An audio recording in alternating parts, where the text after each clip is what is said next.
Salmo de número 147. Eu quero neste momento ler o versículo de número 3.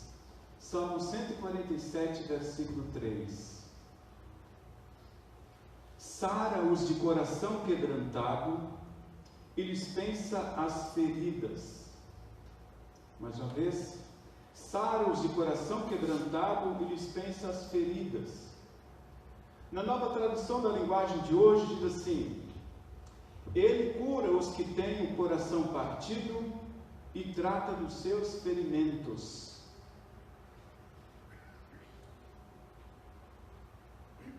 Todos nós aqui tivemos já a experiência, acredito eu, de quando éramos crianças e tomamos alguma queda e ferimos. Talvez o joelho ficou ralado, ou o cotovelo ficou ralado, ou o nariz ficou ralado, ou a testa ficou ralada, ou batemos com a nossa cabeça em algum lugar e ficou uma coisa bem esquisita na nossa testa. Talvez até alguns de vocês trazem no corpo de vocês ainda marcas desses ferimentos lá do passado. Uma cicatriz, um corte que tenham tomado, uma queda que resultou então num ferimento enorme e aquilo ali então na cicatrização ficou a marca. Talvez uma queimadura, ou até mesmo um acidente de automóvel, mesmo fazendo as cirurgias, ainda ficaram as marcas e as cicatrizes daquele acidente. E todas as vezes, então, que nós olhamos para estas marcas, para estas cicatrizes, nós vamos perceber que ocorreu sim um ferimento no passado, mas está curado, está cicatrizado. Então aquela cicatriz, ela lembra do ferimento, mas lembra também de que a situação foi resolvida. Apesar de serem muito traumáticas naquele período, naquela época, e que leva as crianças a chorar de uma forma tal, mas são cicatrizes e esses ferimentos então já não existem mais. Ao longo da nossa vida, há outras feridas. E essas outras feridas não são feridas físicas, mas elas mexeram com o nosso lado emocional, elas mexeram com o lado psicológico e mexeram com o lado espiritual. Alguns chamam essas feridas de feridas do coração. Não literalmente, mas é uma forma de falar, feridas do coração. Alguns também chamam essas feridas como feridas da alma. Da alma. Perguntamos então, mas de que feridas estamos falando? Que são essas feridas? E se essas feridas marcaram muito a nós no passado, e quando eu digo passado, não quero lembrar apenas um passado distante, mas de repente um passado recente. Se elas estão abertas, por que elas continuam abertas? E uma terceira questão que eu levanto é: como lidamos com essas feridas, caso elas estejam abertas, à luz do Evangelho? Eu estou me propondo então, neste momento, nesta breve reflexão, falar sobre essas três perguntas. O que são essas feridas? Por que elas estão abertas, caso elas estejam abertas? E como nós lidamos com elas à luz do Evangelho? O que são feridas? Feridas são situações, feridas são eventos que nos marcaram no passado e que nos trouxeram muita tristeza, e que nos trouxeram muita raiva, e que nos trouxeram muito mal-estar. Quem de nós não teve nenhuma raiva? Quem de nós não sentiu uma profunda tristeza por algo que alguém fez contra você no passado, mesmo sendo criança, ou jovem, adolescente, ou uma pessoa adulta?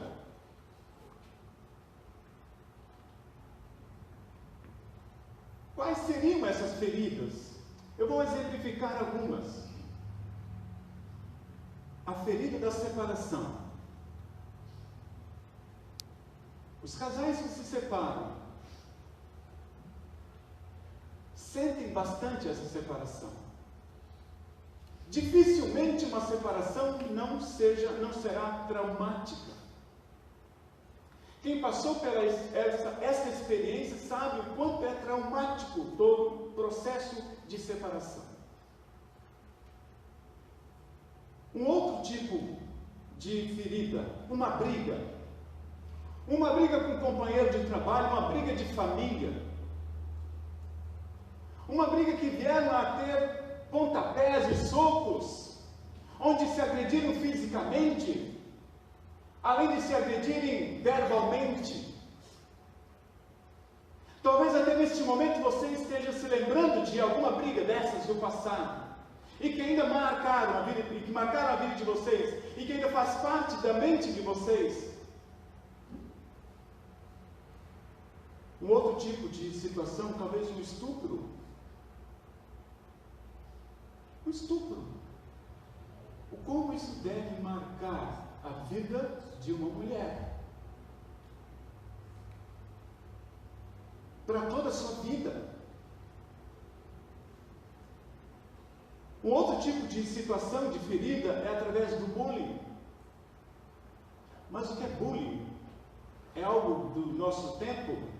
O bullying sempre existiu, talvez não com este nome, mas sempre existiu. Quantos jovens e adultos hoje são reflexo do bullying que receberam no passado e não conseguem trabalhar isso na sua vida?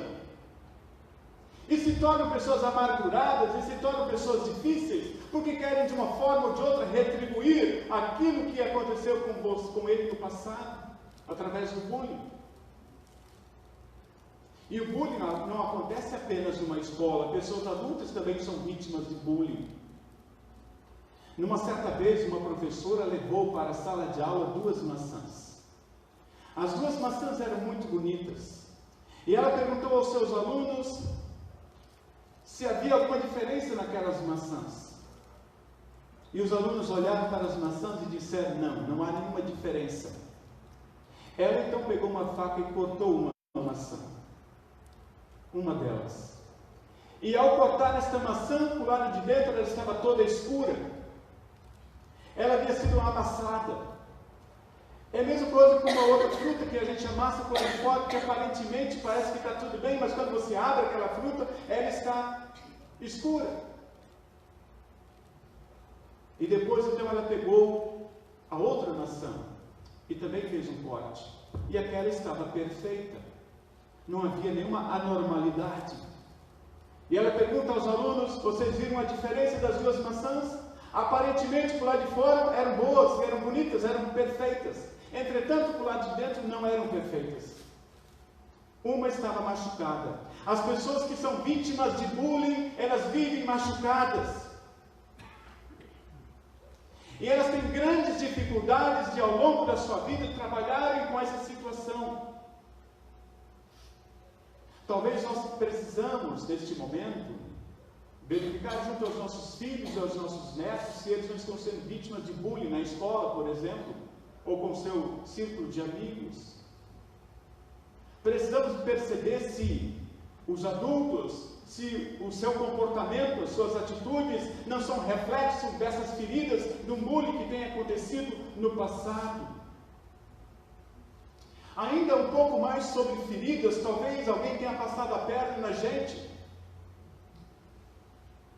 Um grande amigo nosso, a quem nós confiávamos todas as nossas palavras, de repente, ele passou uma rasteira. Quis ser melhor. Isto pode ter marcado a vida de alguns de vocês, alguns de nós que aqui estamos hoje. Esses são tipos, alguns exemplos de feridas que acontecem no passado e que nos trouxeram grande tristeza e que nos trouxeram grande desapontamento. E há pessoas que continuam com estes desapontamentos, essas tristezas na sua alma ainda nos dias de hoje. Algumas feridas a gente consegue trabalhar e as outras a gente não consegue trabalhar. E a gente vai levando isso para a nossa vida e alguns levam essas feridas até a sepultura.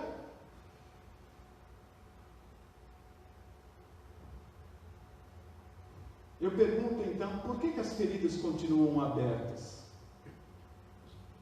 Talvez uma resposta seja devido à gravidade dela. Foi tão grave, tão profundo, que a gente, por mais que a gente tentamos eliminar aquela ferida, ela continua ainda no nosso coração e na nossa mente. Talvez pela forma como nós encaramos aquela ferida naquela época.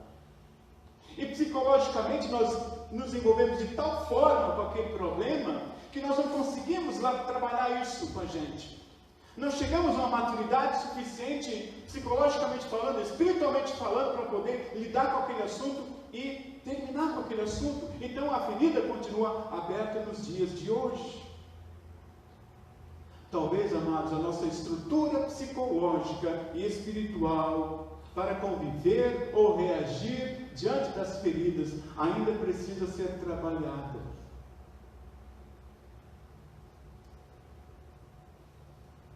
E para trabalhar feridas, nós levamos em conta alguns fatores.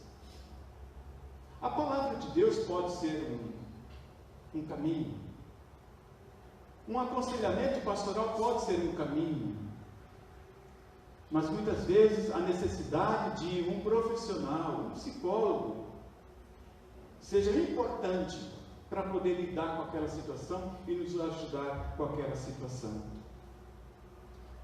As feridas muitas vezes estão abertas, porque mesmo com todo o desejo que nós tivemos para resolver o assunto, nós não conseguimos, e ele então não foi resolvido.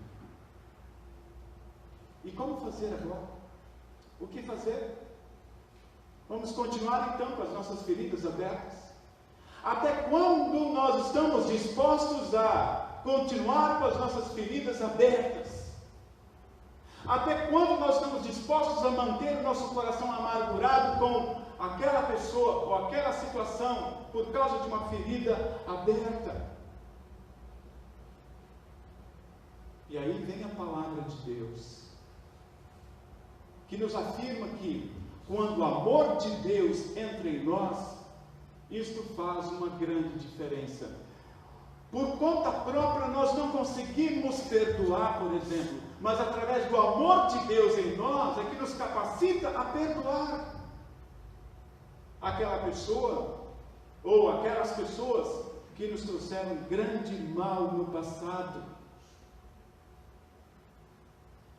Queremos sim que o amor de Deus invada os nossos corações e as nossas mentes. Queremos com isso também controlar a nossa ansiedade. E queremos sim que Deus cuide e cure as nossas feridas. E diante disso, novamente o Salmo 143, que foi lido antes, diz que Ele cura os que têm coração partido e trata dos seus ferimentos. Isso é uma promessa, isso é uma afirmação, referindo-se a Deus, que cura de fato aqueles que têm um coração partido, que têm um coração ferido. Portanto, se nós temos aqui algumas feridas, Deus cuida e Deus cura. Somente Ele é capaz de fazer isso em nós. Esta é uma obra de Deus na nossa vida. Deus restaura os nossos corações. E por que eu estou trazendo este assunto? Eu estou trazendo esse assunto por duas razões. A primeira razão, quer queiramos, quer não, todos nós temos algumas feridas e que nos acompanham. Feridas maiores ou menores, mas essas feridas nos acompanham. Esta é uma realidade de cada um de nós. E uma segunda razão pela qual estou trazendo este assunto é porque hoje começa a Semana Santa. Hoje começa uma semana especial em que nós lembramos a morte de Jesus em nosso lugar, em nosso favor, a morte de Jesus que quer curar também as nossas feridas, e uma ferida maior que se chama pecado. Porque se as pessoas nos feriram no passado, nós continuamente ferimos ao Senhor Jesus e nós o levamos à cruz. Portanto, precisamos sim parar um pouco e ver até onde nós podemos colocar a nossa vida diante de Jesus e deixar que Ele cuide e cure as nossas feridas. Vocês vão dizer assim, mas pastor, é muito difícil, o negócio está muito pesado, está lá no fundo da minha alma, eu não consigo. Esta é uma resposta possível. Entretanto, eu diria, coloca na mão de Deus, coloca o seu assunto diante de Deus, deixa Ele conduzir a sua vida, deixa Ele conduzir o seu coração, deixa Ele conduzir a sua mente. No momento certo, Deus vai fazer a grande obra na sua vida e vai permitir que você perdoe aquela pessoa ou aquelas pessoas que causaram tanto sofrimento na sua vida no passado, seja ele distante ou no passado recente. Esta é a promessa. É nisto que nós confiamos e é nisto que nós afirmamos a cada um de vocês. Deus quer continuar aliviando as nossas cargas. Ele quer continuar aliviando as nossas feridas. Ele quer nos perdoar e quer nos ajudar a perdoar também os outros. Amém. Coloquemos no pé. Que a paz de Deus, que vai além do entendimento humano, guarde os nossos corações e as nossas mentes em Cristo Jesus para a vida eterna. Amém. Nós queremos confessar a nossa fé nas palavras do hino que segue. Nós cremos todos num só Deus, Criador do céu e terra, um Pai que a nós, os seus filhos, com amor no peito certo, dá-nos sempre o mantimento, alma e corpo nos ampara, em perigos traz alento, proteção na trilha mar, pois nada nos molestará, com seu poder nos guardará. E cremos mais no Salvador, que é Jesus, seu Filho amado. É Deus igual ao Criador e também como Ele é honrado. Veio ao mundo por Maria, como homem verdadeiro. Viu sem dores e agonia e expirou no vil madeiro. Porém dos mortos ressurgiu e nossas almas redimiu. Nós cremos no Consolador, Santo Espírito Divino, conforta e adorna o pecador com seus dons e seu ensino. Ele erige a cristandade, conservando-a em harmonia, e perdoa a iniquidade. Vindo o derradeiro dia, da tumba vemos de sair, e a glória celestial subir. Amém. A igreja pode sentar-se. Nós